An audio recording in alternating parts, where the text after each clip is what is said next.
Welcome to Elixir Wizards, a podcast brought to you by SmartLogic, a custom web and mobile development shop.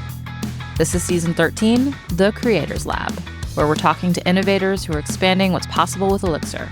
From groundbreaking projects to tools shaping the future with our favorite technology. It may seem like magic, but it's really the result of talent and lots of hard work. Hey everyone, I'm Dan Ivovich, Director of Engineering at SmartLogic. And I'm Charles Suggs, Software Developer at SmartLogic. And we're your hosts today. For episode 9, we're joined by Zack Kayser, Senior Software Engineer at Cars Commerce, and Ethan Gunderson, Principal Software Engineer at Cars Commerce. In this episode, we're discussing telemetry in Elixir. Welcome to the show. Hello. Thanks for having us. Yeah, thanks for having us. Very excited to be on my first appearance of the Wizards. Big fan, long-time listener. Long time, first time. Yeah. Awesome. So to kick things off, we were just in the pre-show, the secret pre-show, talking about how, Cars is pretty well known in the space, but maybe not so much the two of you. So Zack, why don't we start with you? You want to just who you are, what you do with Cars, how long you've been there, kind of what you're up to these days? Sure. Yeah. So I'm Zack. I've been at Cars since October 2020. So I just clocked over 4 years at Cars a couple months ago. I've been doing Elixir actually since around 2016, kind of on and off. My last job was actually doing a lot of Elixir as well. But yeah, loved it.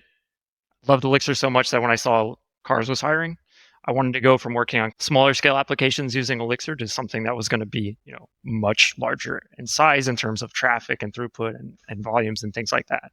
So I jumped on the opportunity when I could to join at Cars, and it has been very much what I expected it to be. When you're talking about orders of magnitude of, the applications that I was building before and throughput, you see some interesting failure states and things like that.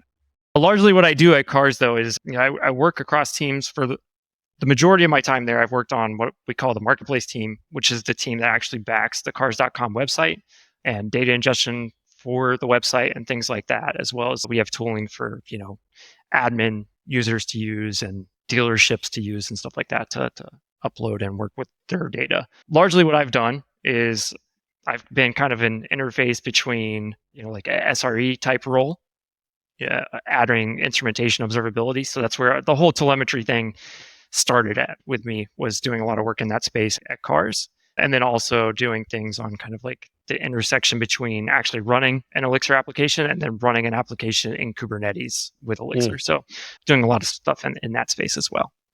Awesome. So Ethan, your background and journey at Cars? Yeah, so I've been at Cars for almost 6 years now, I think. Started in 2019, yeah. Yeah, this was my first Elixir job. Before Cars, I was in a security engineering role. Before that, I had a stint as a manager. I really quickly realized management was not for me, so back into an IC position. Before that, I spent about a decade in Ruby doing a bunch of kind of actually similar work, a lot of performance and infrastructure tuning, that type of stuff. Yeah, at Cars, I do a lot of similar things to Zack. I do a lot of floating around, just helping teams decide what to build, how to build it, how to observe it. So how do you know when things go bump in the night, that kind of stuff. Just generally try to be useful. Awesome. So I'm actually not sure timeline-wise when the big Elixir move at Cars was, but were either of you around for that, or is you all both post that? No, so that's like the whole reason I joined Cars was I was pitched on the rewrite to Elixir. So I started maybe 2 weeks into the project. Okay. Yeah. So you were there for flipping the switch? Yes. My heart has still not recovered from the amount of caffeine I had that day. I was in the driver's seat for a lot of it. So as we were pumping traffic from the legacy stack to the new stack, just scaling things up, adding databases. It was fun. I don't know if it's something I'd want to do again. My shoulder was a little sore from, patting myself on the back that we actually pulled it off, but it was a trip for sure. We did it. Yeah. I still remember that day very vividly. I was not around at Cars at the beginning of the kind of Elixir switchover when we started writing the application in Elixir. When I joined, it was still pre-production. So we had the application fairly well built out, but it was not actually serving real users at that point. I think it was like my 6th or 7th month at Cars. June 2021 was actually when we said, okay, 100% of traffic. A funny story too, because when we were doing our load testing up front, we were estimating our traffic at the wrong volume, and we thought we were, ready to handle all of the traffic that we were going to get. We were like orders of magnitude off, right? And that caused some issues on launch day. Yeah. So, Zack, you mentioned in your intro, and it has come up a lot. Like, this is a lot of traffic. I don't know how exact of a number you guys can share, but when we say a lot, what do you guys mean by a lot of traffic? We pretty easily do hundreds of millions of requests. I know we've reached like into the billions in a day. And that's both HTTP and WebSocket traffic. Do you have a sense for how much of that is like actually concurrent users? Ooh. No, I don't. Yeah, I don't off the top of my head, no. We do have, so I was actually just looking at this a couple of weeks ago, but we have a metric of how many OpenSocket connections we have across, like specifically just across cars.com, like that part of our stack, right? That broke down to, we have, like an average early morning on a weekday or something, we have something around 100,000 to 200,000 WebSocket connections open. That's pretty credible. Yeah. It's nothing to shake a stick at, right? There are bigger sites for sure, but this is definitely enough to like have some fun. Yeah. So when we're talking, telemetry and building, specifically, this podcast, Elixir, building things with Elixir, what cool things are people building with Elixir? You guys come at it from an observability standpoint. And I know you've done some talks and some training on telemetry, and you kind of mentioned your kind of cross-team role, right? To make sure everybody's monitoring and observing correctly. So like highest level view, what does that mean to you? The quote that I like to use here is, in a running production software system, can you ask questions of your observability stack that you didn't know you need to ask? I think it's really easy when we're writing new stuff to throw log lines in for things that we know, like this HTTP request failed, I'll throw a little log line in. But to know, like, it was this user, they were looking at this piece, in our case, this vehicle or this piece of inventory, or they were doing this exact thing and it triggered these downstream effects in this certain way. That's invaluable stuff when you're in the middle of trying to triage an incident. Being able to ask and answer those questions is good observability in my stance, my viewpoint. I think another thing to chime in and add here is actually, I'm going to steal something that Ethan says quite a bit. At Cars, we know these as Ethanisms. So if you listen to Ethan talk for any period of time, you'll hear him mention the word or the phrase pit of success, which basically boils down to, can you put things into place that prevent people from shooting themselves in the foot? And so with our observability stack at Cars, like, we want to make sure that we have observability without day-to-day engineers who are working on adding features to our systems, without them having to think about it whatsoever, that they get a bunch of observability out of the box. And really, that's kind of what telemetry enables, right? So we can say, hey, we're going to look at all of the quote-unquote entry points to our systems. So for a Phoenix server, it's going to be, a request into Cowboy or Bandit, and then through the Phoenix pipeline, the plug pipeline. Or it's going to be a message into a LiveView process. Or if you're looking at like data ingestion side of things, right? Maybe you just kicked off a message in a Broadway consumer, or you kicked off an Obon worker or something like that. We want to make sure that we have whatever telemetry that we can get from those libraries. We'll spin up things like traces that you're just going to get out of the box for free as a developer without you having to think about that. And then when something goes wrong, inevitably, you'll have at least, traces, you might have logs, you might have metrics around that, those kind of things. So if we can instrument systems like that, where out of the box you're getting a lot of stuff without having to think about it when you're actually introducing a new feature, we're 10 steps in the right direction already. Really thinking about how this work affects a developer's cognitive load, I think can have really significant impacts, particularly at scale when you're talking about lots of developers. And I'm wondering if you could maybe clarify for listeners, we've mentioned Cars Commerce and Cars.com, but I think not everyone might be familiar with kind of the larger kind of makeup of the company. So what you're doing with Cars.com is not covering, say, all of the online presence of the company, right? Yeah, that's correct. That's a good thing to clarify. So Cars Commerce is Cars.com Dealer Inspire, AccuTrade. There's a bunch of properties that we've acquired over the last couple of years, and they all have their own tech stacks, right? We did not force them all to rewrite into Elixir. That would be crazy and never approved, as much as I would enjoy it. So yeah, cars.com specifically is Elixir. And so, taking it back a little bit to, getting the telemetry that you need and getting the telemetry you didn't know you need, what kind of problems are you trying to solve with this? Is this just diagnosing an incident in production so that you can fix it quickly and prevent it from happening again? Is there more to it than that? Or No, I think that's the gist of it. Yeah.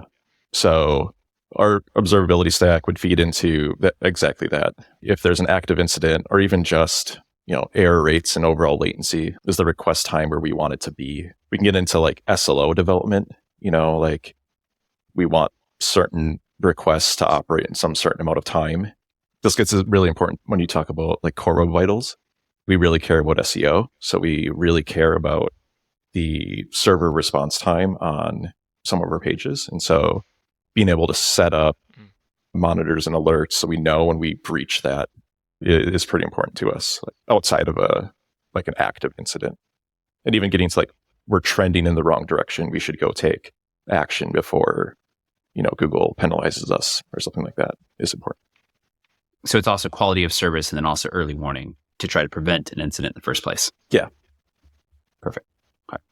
And to add on there a little bit too, one of the things that we routinely do during actual production incidents, if we were caught by surprise by something that went bump that we were not expecting, that's one of the first questions we ask.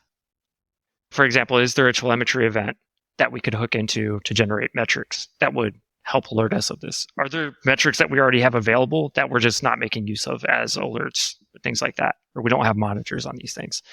That's kind of a routine of all of our incidents, whether it's actually on the incident call in real time. If we don't ask those questions there, they are asked routinely during our postmortems on production incidents. So do you end up with problems of too much noise and too much data? How do you parse the signal from the noise? We recently had a conversation almost about this exact question. And where we ended up going back to was during an actual production incident, when something has gone wrong. We'd much rather err on the side of having too much information than too little. Worst case scenario, we have a production incident where users are reporting, like a severe outage, and we have no idea what's going on because we have no tracing, we have no logs, we have no metrics that indicate anything is wrong. We'd much rather be on, we have a gazillion traces that have hundreds of spans or thousands of spans each, and some of them are showing errors and some of them are not, right? So digging through all of the different spans to figure out where things are going wrong and why, I'd much rather be in that state than just having too little, right? So I think that's routinely one of the things that we've pushed for here is if there's a question of whether or not I'm going to need this data in like triaging a production problem or something like that, err on the side of adding it anyway. Yeah, I don't think we've gotten to the point where we have too much data at this point, at least at like the per trace. Yeah, I completely agree with Zach. Like many times I've regretted not having data. I've never once been in an incident and been like, oh man, it really sucks I have all this data to look at. It just doesn't. I'm sure you'll get to that point eventually, but I haven't seen it. That is one aspect of data, I guess. The other one is like volume of data. We have that problem. And for that, we have to sample stuff. So out of all the data that we generate in the platform, we only send 1% of it to our actual observability tools. And that can be a little problematic, mostly because I wrote the sampling algorithm and it's really naive. And so it's just, random number generator. And so if you have a feature that's not used a whole lot, it still only has a 1% chance to get over to our observability stack. And so oftentimes it's filtered out, but that's a different problem, I guess. Yeah, it's interesting. I wonder if you could talk more. Well, one thing I wanted to clarify for the audience or for myself, when you're talking about tracing and spans, can you get a little bit more technical on what do you mean by that, so people can have a better understanding of that? And then I think then from a cost perspective, right, we're talking about how it's measure everything. Maybe we don't keep all of it. Is that because the measurement is generally pretty low cost with Elixir and telemetry, and it's more the storage that's the bottleneck, or just kind of unpack that a little bit further? Yeah. So a trace is the measurement of execution of software, which is like a super broad definition, right? But like, think of a web request. You have a start from when the user request hits your server to when you send the response. You can think of that as a trace. If you do just like the very bare minimum, you would have effectively like a set of data that tells you the start time and the stop time of that. And then we talk about context. It's like other things to tell you what's going on. So like, it's a web request, right? What was the method and the route and the path, that kind of stuff. Then from there, you can add what we call spans, which are just like breaking that total request time down into different chunks. You can span over database calls. So like we know that we did, some number of database calls and they took so long, and that composes so much time that we spent in the overall execution path or whatever. That's just like represented by effectively like structs with start and end times and relationships, because it's like a tree, right? Right. And then those get collected together, and then you send those somewhere, a variety of different places. There are open source tools, like Jaeger is one of them. And then there are paid solutions. So New Relic, Datadog, Honeycomb are all options in that space. And that's really where like the expense comes in, right? Storage is expensive. Actually collecting them and sending them is, I'm sure you can measure it in some way, but it's not impactful from what I've seen. It's a small span in the trace. Is the sending it like externally. Yeah. We talked a bit about like WebSockets, right? And LiveView just yesterday, I think, went 1.0. So sockets are on everybody's mind. How does that change the game with any of this, or does it? That's one of the really interesting things about running LiveView on a site that gets a lot of traffic. So our busiest page is our search page, right? So users want to buy a car, they come to cars.com, they search. That is a LiveView page. So we have what are they called? A router mounted LiveView, right? That renders that page. The interesting kind of like dynamics that happen there for us are around deployments, right? Because if you think about what that means when you do a deployment, outside of like doing something fancy like hot code reloads or something, we are taking down the old servers that your sockets are connecting to, and by definition are cutting off those socket connections. And they have to reshuffle around, right? So they might go to, we spun up a new set of instances that are running the cars.com website. And now you have to reshuffle all of those socket connections from the old version to the new version. So what does that mean? At a certain scale, that can start to cause some very interesting issues around deployments specifically. And there's ways to get into it, but having the actual measurements of what's going on, right? What things are affected by a deployment. So maybe you have, when you're loading up your LiveView and a socket reconnects, maybe you're making calls to an external third-party API to reestablish LiveView state when that socket reconnects.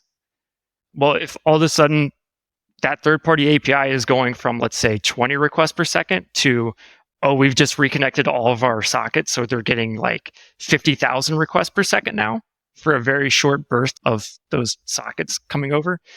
We want to be able to see exactly what downstream services and systems are being affected by that, right? So that we know what those things are, and we could figure out ways to solve for those problems. Yeah, I think that's a really interesting use case around the importance of context, right? And trying to have like as much of a unified view of what you're doing as you can, right? It's like, well, we make these external calls and they're fine, on Monday morning as people are waking up and slowly getting some coffee and then going to shop for a car. But if 100,000 people are shopping for a car and we reboot everything, the load on the system pattern looks very different. And that has been a thing historically that has kind of bit us. Operationally, over the years, I think we've gotten better at preventing or mitigating those problems.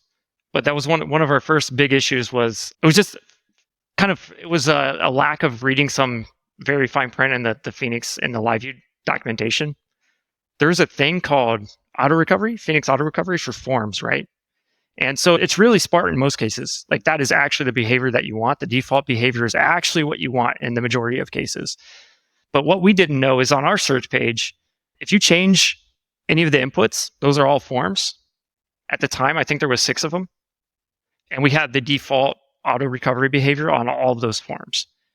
Well, when you changed one of those forms, what was actually happening was you were firing off a request to Elasticsearch, right? Our search engine.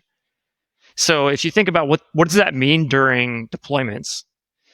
Well, a user already has on their page, unless they're actually interacting with it, right? Or they're changing filters or whatever. They've already have the set of cars that they were viewing. When we do a deployment, we're refiring that query against Elasticsearch 6 times per user, per page, to generate the exact same set of data that they already have on their screen, right? And so that was causing massive load on Elasticsearch when that was the case during deployments. And so we would just see Elasticsearch flash bright red on deployments for a while as this was happening. Didn't know what was going on there. And then we found out that actually, in our case, what we wanted was to turn off that auto recovery behavior because we didn't need to refire those requests, right? We also had the state of what is the user's query. It was captured in the query parameters in the browser, right? So we could get those back immediately. We didn't need to actually recover our LiveView internal state by firing off an Elasticsearch request when we already had those parameters available in the URL query params. Yeah, That's interesting because I know that's something that has tripped up a lot of people I've talked to over the years with LiveView kind of coming on the scene is, from a traditional RESTful background, it's like, well, if I go to the page, I do all this work, I render the page, okay, great. And then with LiveView, it's like, well, I do all of that. And then I also connect to Socket, which also reruns kind of everything. And yeah, the deployment case of that well, now the Socket's reconnecting again, but not because the user did anything. They're just still sitting there and there's 100,000 of them.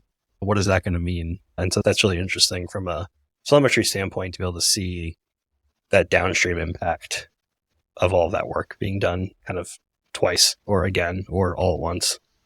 Right. Are there other things that are just different about having that amount of traffic running through a LiveView application besides handling reconnects and form restoration or not upon deployment? Or is it largely just kind of around that? I always go back to deployments as being kind of the operationally, that's where the challenges are going to be for the most part. It was surprising to me to see you have all of these open processes from LiveView sockets or from sockets in general, where you're storing state internally on the servers about what the view representation is for that user on the client side. You would think that would blow up memory usage quite a bit. And it's not zero, right? It's not zero, but it was surprising to me to see you don't really have that many memory issues.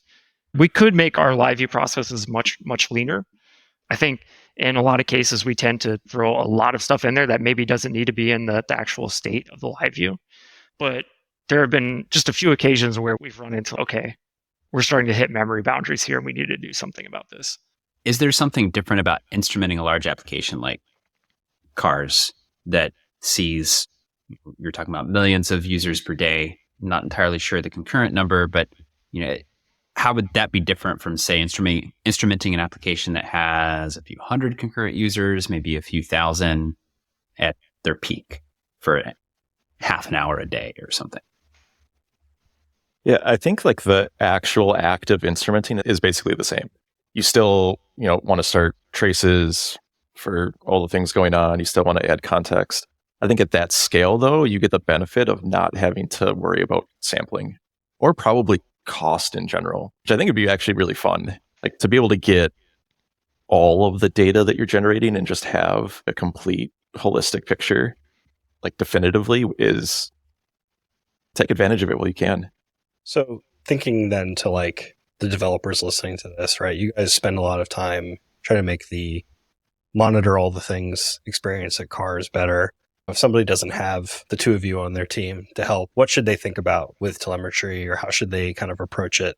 It's one thing to say, well, record everything and then figure out what questions you want to ask later. But, if I'm starting from zero, any kind of sage advice on where to begin and how to evolve it?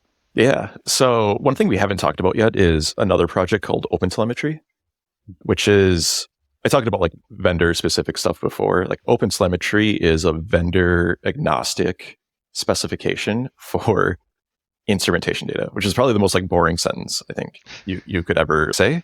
But Erlang and Elixir have great support for it. So if you're starting from scratch, I would go check out the OpenTelemetry Erlang implementation. And then inside of that project, there's something called OpenTelemetry Contrib, which is a bunch of telemetry handlers for popular libraries. So there's ones for Phoenix, Bandit, Cowboy, Finch, Rec, Open, Broadway. And these are all drop-in libraries. So, add them to your dependency list. You call, there's usually an attach function, and then you just get traces for free out of it. The setup could not be simpler. They've done a really good job at making that easy. And then what I would do is I would look and see, like, how are those implemented, right? So get a general idea of, like, how you can use the OpenTelemetry libraries to accomplish stuff. I think reading source code is like a superpower, right? Especially for like really well done libraries. And see, like, for the Phoenix one, what attributes are they adding for you? And just like let that get the juices going of like, oh yeah, like they're adding this. It makes sense if I would go and add my user ID that I store over here, or, whatever. That's what I would do. Absolutely, 100%. I cannot understate how good of a resource those OpenTelemetry instrumentation libraries are. So when I say instrumentation library, I mean it's a library. It is a library that instruments the libraries that you're using, right? So you're instrumenting Phoenix, you're instrumenting Ecto, Broadway, Open, all that kind of stuff. It's a great resource to look at, where you can look at raw, kind of raw telemetry code, like Elixir Erlang telemetry, to generate traces and spans for your applications. You can do that too if you want to instrument your own internal applications. You could follow the examples that are kind of set there. That's a great resource for everyone to go to. In addition to that, so right now, Ethan touched on the OpenTelemetry, which is a specification that includes a bunch of instrumentation data. So right now in Erlang and Elixir, the trace and spans, that signal is stable. We have also implementations for metrics and logs. And in Erlang right now, those are in an experimental phase. You can still use them in your applications, but those instrumentation libraries don't necessarily have auto instrumentation for things like metrics and logs. But I think that's like a really important thing to think about too. I think metrics as a set of instrumentation data is super important. It's a necessary companion to traces, especially on a project of our size, where traces are going to be more expensive by definition to store and persist, which is why we sample them down to 1%. With metrics, that's not necessarily the case. So we can get a much fuller picture of how the system is performing holistically using metrics than we can with traces. So you can use them to kind of complement each other over time. And logs is, again, another important piece there too. But yeah, just like looking into the Elixir library called telemetry.metrics, which is a way to derive metrics and send them somewhere via some protocol. So a lot of people will be using StatsD or Prometheus or something like that to generate metrics at this point in time. So looking at that and thinking about what kind of metrics do you want to look at to make sure your system is healthy, are your product lines healthy, right? Are your business metrics healthy, and things like that. It's a good starting point to look at. I'm curious in the metrics vein in particular, right? Because I think it's easy for a developer to say, well, I know the things I care about. I know about, query times, and I want to see where this is blocking on and how long these things take, right? There's a whole set of like performance related data that I think inherently we understand. The metric side is interesting because I often find that, you'll get business requirements, right? In quotes, about as vague as that sentence of, well, we want to know what's happening in the system. And it's like, okay, we got to be able to answer questions about the business. Okay, what are those questions? We don't know yet. And so you need metrics to like drive answers to questions you don't know. And so I'm curious if there's anything from a metric standpoint, deciding what types of things do you maybe suggest people think about measuring in a metric standpoint that like maybe you could derive by looking at like, well, how many times did this endpoint get hit? But like, you don't really want to do that, right? Especially if you're sampling down. Any thoughts on that? So I have I think I have hot takes here. We are a place for hot takes. I would probably just totally focus on tracing. So even if you sample down, you should still get upsampling on the reporting side. Right. So even if you're sending less data, like the tooling should be able to figure out the actual like overall percentage of stuff. I don't know if there's like a real case where like you like if that's true, and it's even more true if you're at a smaller scale, right? If you can ingest 100% of your traces, I would just go crazy there and focus all my energy on traces, and I wouldn't worry about metrics, and I really wouldn't worry about logs. My ultimate hot take is logs are garbage. They're super expensive. Really low utility, in my opinion. I would just focus it all on traces. The stuff we're talking about here is like, I think different than like a lot of business case for analytic reporting and like user behavior. That's, I think, what a lot of, product people and business people care about. What are my users doing in terms of like how they're using the product and time on site and like that kind of stuff. I think that should be separate than your observability software stack.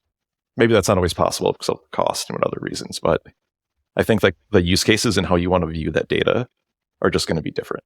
Yeah, they care about how the users are doing. Are they interacting and driving us revenue? And on the other side, I suppose, are our costs eating up all that revenue?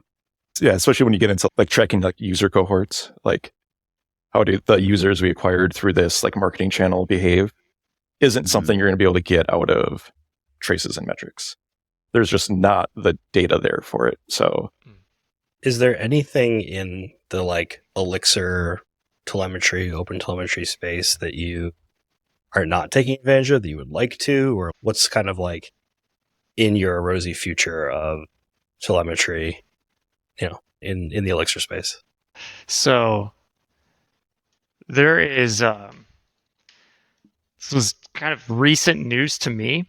And to be clear here, I think what I'm going to share here is recently in OpenTelemetry, there's a blog that came out this year called The State of Profiling.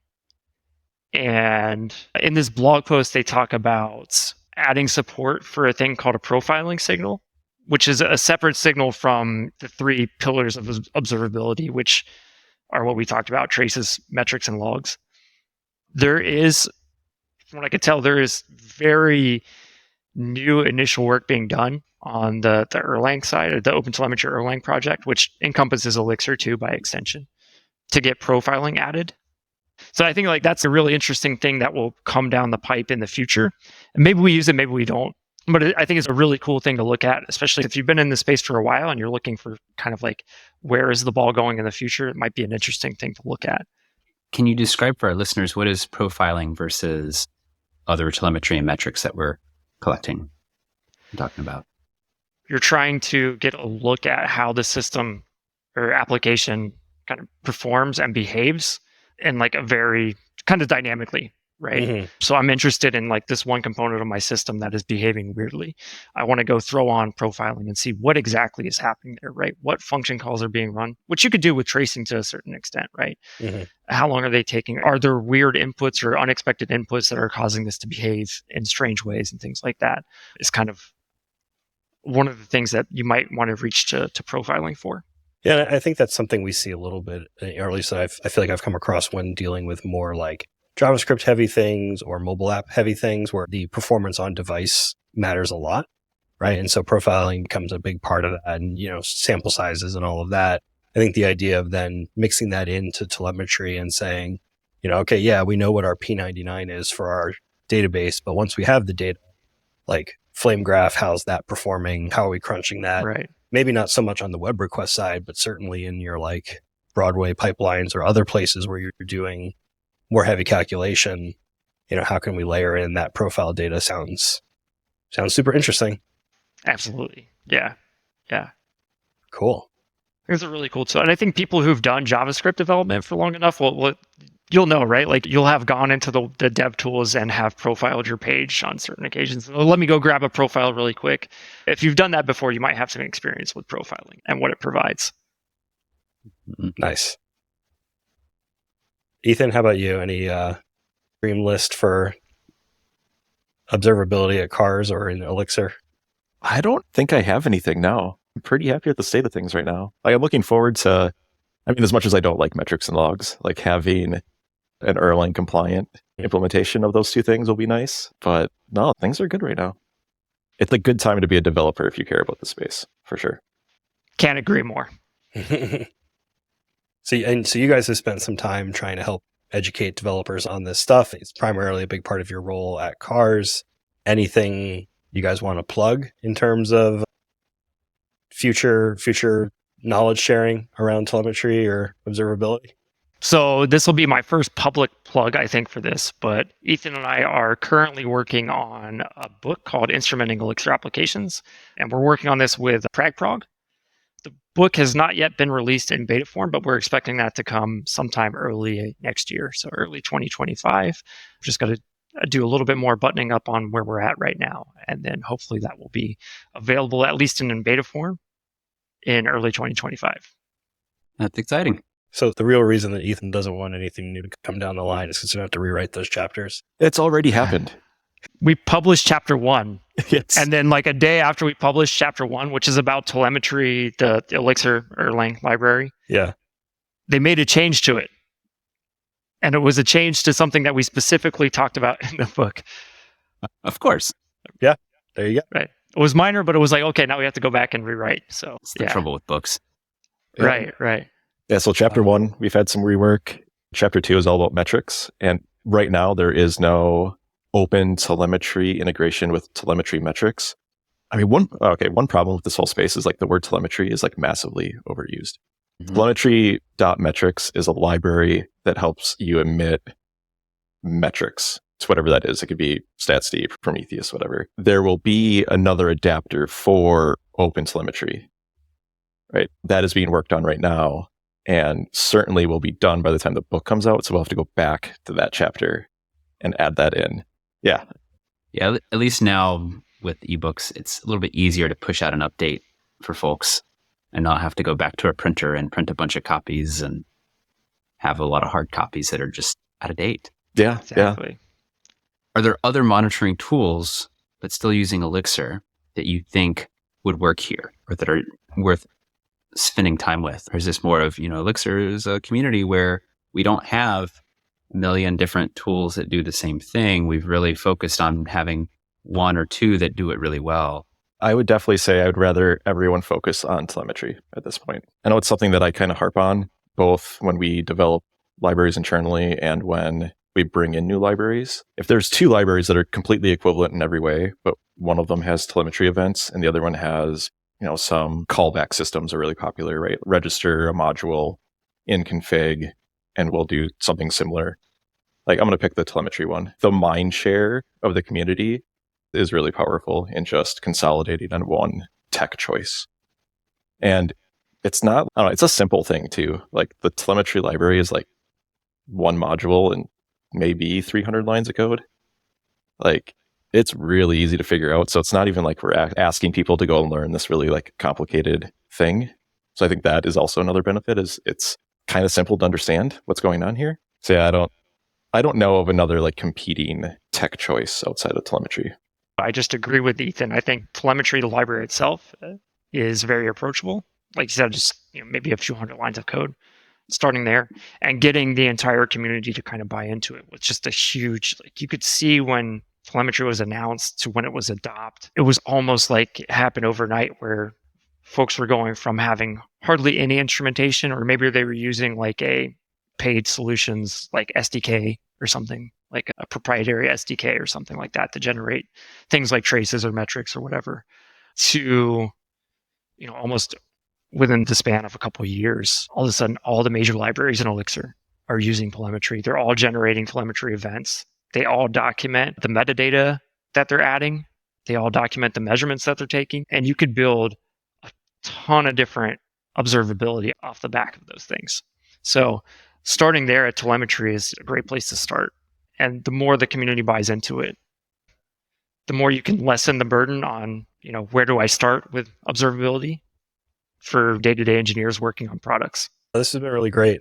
A lot of important thoughts here. And yeah, I definitely would recommend to anyone in the audience, if you haven't messed around with any kind of telemetry. And I think my first kind of even just into that space, if you use Oban and you want to hook in exception notifications, like you're using that kind of underpinning of notifications within Elixir. And that's like a cool way to get, into the space of, oh, okay, like when that thing happens in this thing whose code I don't even have to know about, I can get the information I need over here and then act on it in certain ways. And at Smart Logic, we're big users of Prometheus, and it has made, I don't know, that marriage of monitoring and Elixir and being able to expose all that stuff just very trivially it's been a big win. As we button up here, you guys mentioned your book. Any other plugs or asks for the audience, open source libraries you're working on, or just the big plug is when it's available, buy it? That is the big plug. We also do trainings. So last 3 years, is it? We've done full day trainings on instrumentation at ElixirConf. I plan on submitting it again. So if training is your thing, we definitely have stuff available for you there. Are either of you on social media or places people can follow you, or do you stay out of that? I am on Twitter. Well, the app that's no longer formerly known as Twitter. You can find me at KaiserZL, and on GitHub, ZKaiser, KAYSER. It's with a Y, not an I. So you can find me on a couple of those forums. And I'm on Blue Sky, just Ethan Gunderson. Not creative on that one. Right. Well, thanks, guys. Cool. Thank you very much. Great conversation. Elixir Wizards is a production of Smart Logic. You can find us online at smartlogic.io, and we're at smartlogic on Twitter. Don't forget to like, subscribe, and leave a review. This episode was produced and edited by Paloma Pechenik for Smart Logic. Thanks for joining us in the Creators Lab, and we'll see you next week for more stories of innovation with Elixir.